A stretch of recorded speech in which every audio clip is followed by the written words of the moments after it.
Gracias, señor presidente. Empezamos entonces la ronda de preguntas virtuales. La primera pregunta es el diario Perú 21. La pregunta es, ¿se está evaluando indultar a presos vulnerables de contraer el coronavirus? Si es así, ¿qué requisitos tendrían que cumplir para ser beneficiados con la gracia presidencial? O en todo caso, ¿qué medidas aplicarán con este sector, ya que solicitó facultades legislativas? Ahora que se ha confirmado que Zulema Tomás ha dado positivo de coronavirus, ¿se ha hecho la prueba de descarte a las personas que tuvieron contacto con ella? ¿Y cuál será el protocolo de prevención para los altos funcionarios que viajen al interior del país? Muy bien. Son dos preguntas que está haciendo el diario Perú 21, ¿no? Dejaría al ministro de Justicia para que vea el tema específicamente del tema penitenciario, del personal que está en los lugares de reclusión, y luego la segunda parte, el ministro de Salud. Por favor.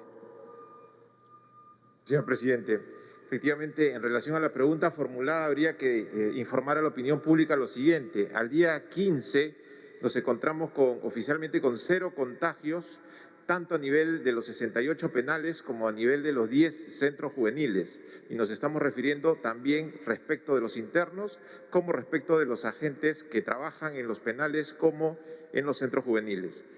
En segundo punto, habría que mencionar que el Instituto Nacional Penitenciario ha implementado un conjunto de acciones que paso a detallar. Primera, un anillo de seguridad estricto, denominado anillo de seguridad sanitaria del personal que trabaja en los penales con la finalidad de profundizar las medidas de prevención en los penales. Segundo, mejoramiento y mantenimiento y potenciamiento de los baños y de los servicios en todos los penales a nivel nacional. Esto con la inyección del decreto de urgencia que se dio la semana pasada, asignándole a los centros penitenciarios 10 millones de soles a nivel nacional. En tercer lugar, mucho más agua y energía a lo largo de todo el día en las instalaciones. En cuarto, el aumento de la ración alimentaria para todos los penales. Quinto, la suspensión de todas las visitas. Ninguna visita actualmente tiene contacto en los 68 establecimientos penitenciarios. Además, se cuenta como medida adicional con el resguardo externo por parte de la Fuerza Armada y de la Policía Nacional del Perú. Respecto del caso de aquellos nuevos internos que por disposición de la autoridad judicial tengan que ser internados, se han habilitado espacios en los establecimientos penitenciarios para que en espacios específicos de aislamiento guarden la cuarentena respectiva. Además, como octava medida, se ha establecido que los familiares puedan hacer llegar a través de la autoridad competente en cada penal paquetes de alimentos no perecibles, medicinas y útiles de aseo, adicionales a los que se entregan.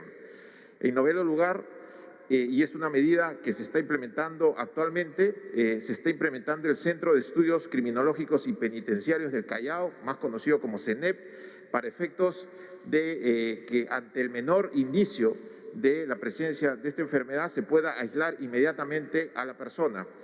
Como repito, hay 0 contagios oficialmente declarados tanto en el centro de penales como en los centros juveniles. Y finalmente, señor presidente, reconocer públicamente la labor de los 11.339 agentes penitenciarios en los 68 penales y 763 agentes en los 10 centros juveniles que denodadamente vienen implementando todas estas medidas detalladas que he detallado en estos momentos. Muchas gracias, ministro. Para la segunda parte, en la otra pregunta, por favor, el señor ministro de Salud. Muy buenas tardes. Esta pregunta me permite, en primer lugar, hacer una reflexión en el sentido del riesgo que se encuentran permanentemente los colegas del equipo de salud que están batallando en los servicios de salud, confrontando esta epidemia. La doctora Zulema Tomás recibe mi más profunda solidaridad, al igual que los colegas que durante estos días han adquirido la infección como producto de su exposición a los pacientes. Además, quiero solidarizarme con su situación en el sentido de que su privacidad ha sido vulnerada, toda vez que ella no dio el consentimiento para revelar su condición médica. Lamentamos que esta información se haya filtrado en nuestro sistema y que haya sido utilizado de manera antiética, produciendo zozobra, confusión, incertidumbre y miedo.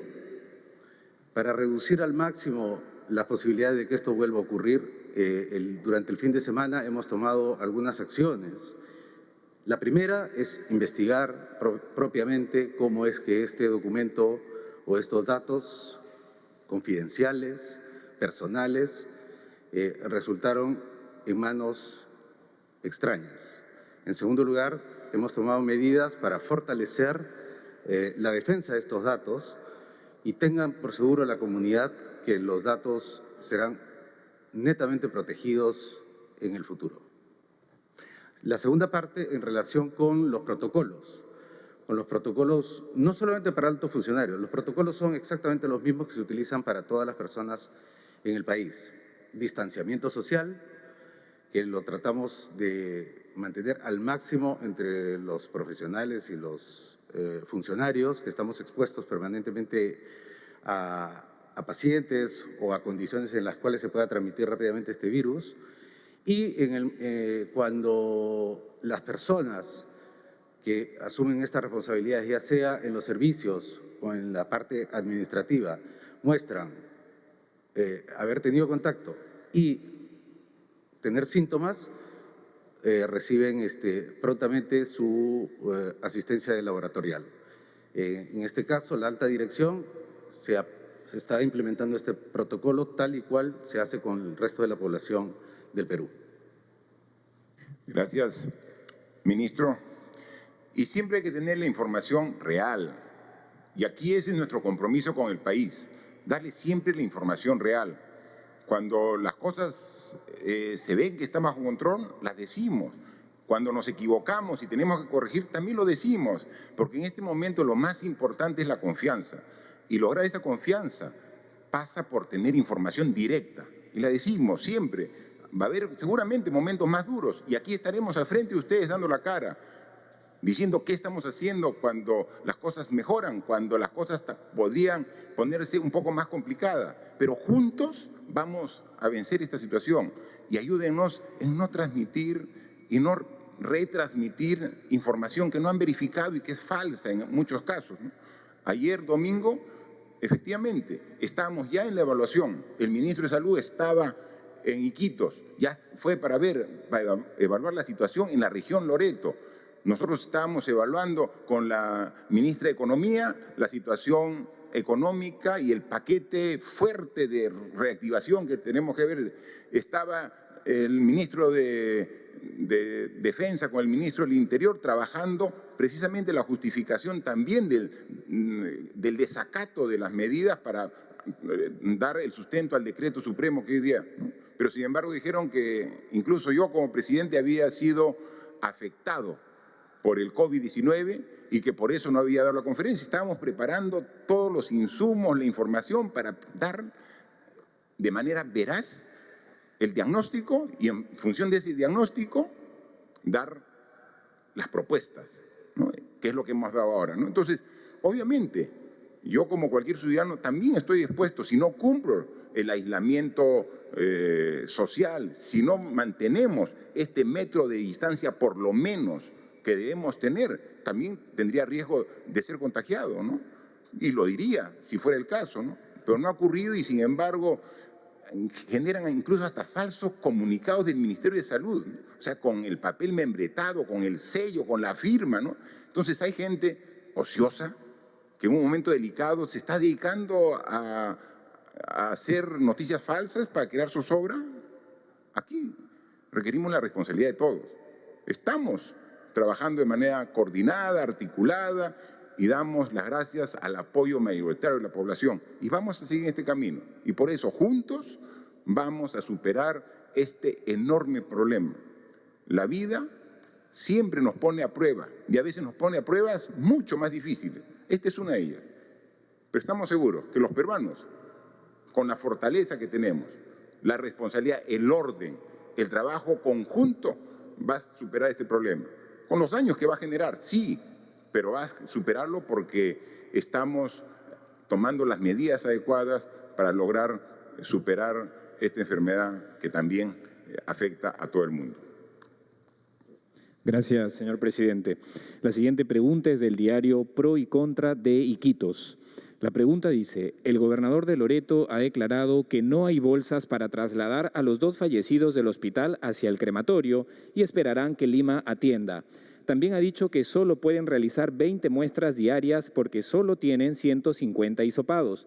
Siendo Loreto la región con más infectados, ¿no es posible atender con prioridad los pedidos?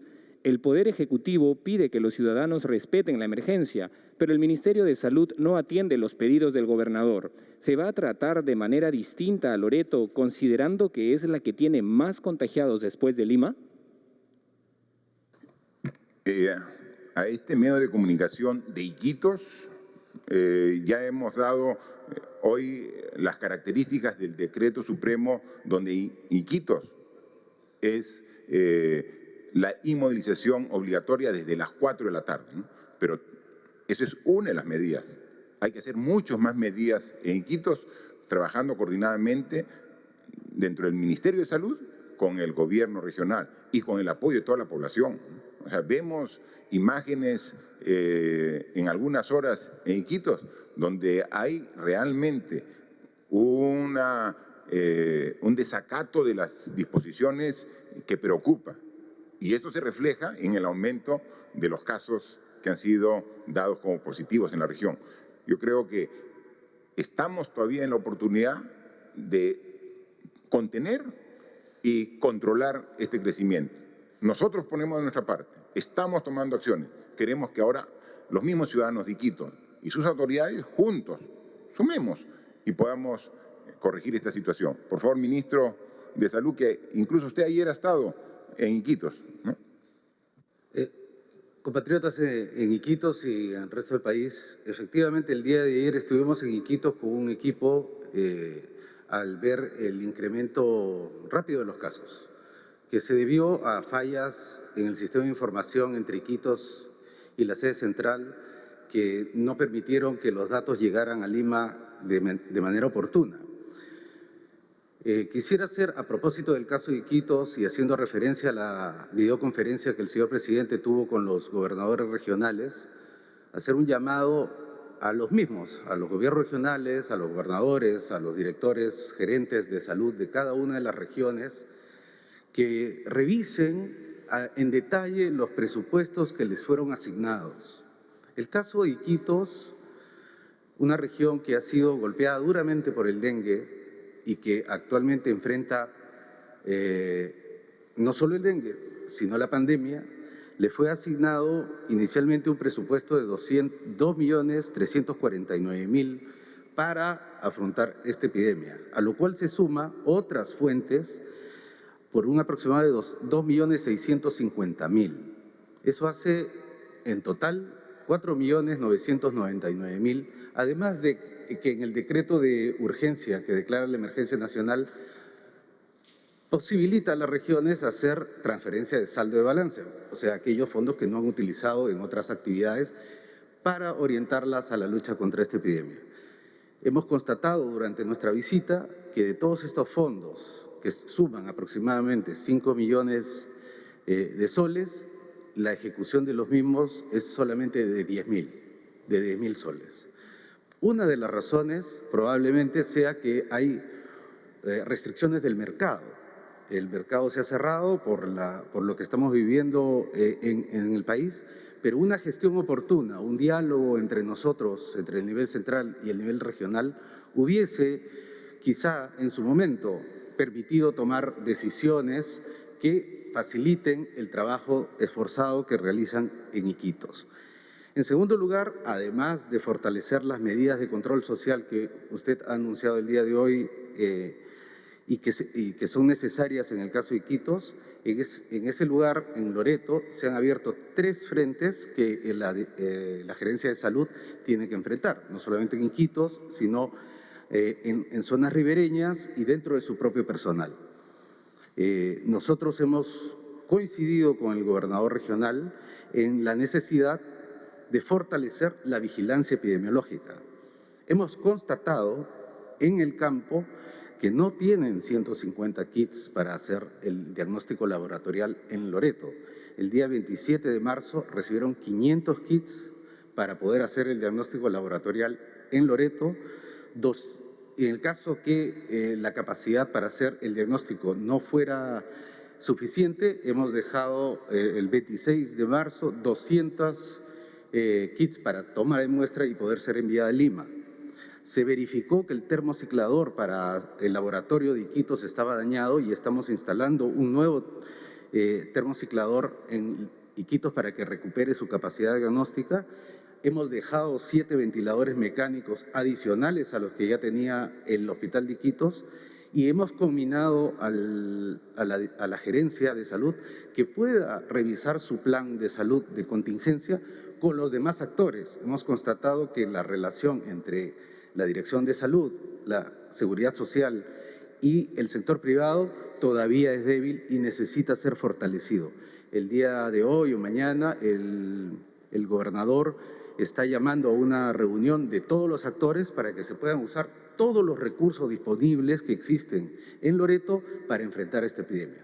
En resumen, compatriotas en Iquitos, se están tomando medidas urgentes para fortalecer las acciones que en el Loreto se están realizando. Otro equipo está presente en Piura, igualmente trabajando para fortalecer el plan en Piura, y en esta semana nosotros debemos terminar de hacer la evaluación de la capacidad laboratorial en Arequipa, todos al mismo tiempo, señor presidente. Muchas gracias. Por favor, siguiente pregunta. La siguiente pregunta es de Radio Santa Rosa. La pregunta dice, el Congreso de la República promulgó el viernes pasado la ley número 31012, Ley de Protección Policial presentada por el Parlamento disuelto el año pasado. Entendemos que no tuvo respaldo del Ejecutivo porque usted no la promulgó y que algunas instituciones la han cuestionado. Quisiéramos saber por qué no la promulgó. Efectivamente, esa ley llegó a nuestro despacho enviada por el Congreso anterior. Y como tenemos que hacer antes de promulgar una ley, pasamos para que la evalúen y nos den su opinión los sectores, ministerios directamente responsables. Y obviamente en una norma de ese tipo, quien tiene que opinar es el Ministerio de Justicia. Y el Ministerio de Justicia presentó observaciones a esta norma. Por eso es que no la promulgamos. Pero no había forma de devolverla porque ya no estuvo, dejó de operar el Congreso. Quien estuvo en esa oportunidad de ministro de Justicia es quien ahora es el primer ministro Vicente Ceballos, que quisiera que amplíe un poco el concepto de las observaciones y lo que generó como consecuencia que no se promulgue esa ley. Por favor. Gracias, presidente. Debemos reiterar nuestro reconocimiento al esfuerzo que indistintamente desarrollan tanto policías como militares en estas circunstancias de emergencia a las cuales está sometido nuestro país. En el contexto en que el Poder Legislativo ha emitido y publicado esta norma denominada Ley de Protección Policial, debemos enfatizar que estamos sujetos a un Estado de Derecho, donde la Constitución y las leyes priman, y a efecto de ello los derechos fundamentales son irrestrictos. Como usted bien ha indicado, señor presidente, el proyecto de ley en principio fue deliberado y aprobado por el Congreso anterior. Más o menos entre julio y agosto del año pasado, nuestro Ministerio de Justicia dio una opinión negativa sometida a 4 argumentos. Primero, que ya existía un marco legal preexistente, que era el Decreto Legislativo 1186, que consideramos suficiente. Lo segundo, porque se naturalizaba un principio rector del derecho penal, que es el principio de proporcionalidad. Tercero, porque se estaba limitando la autonomía para poder emitir medidas restrictivas de los jueces. Y cuarto, finalmente, porque estaba acudiendo a modificar un decreto legislativo que para aquel entonces ya estaba derogado.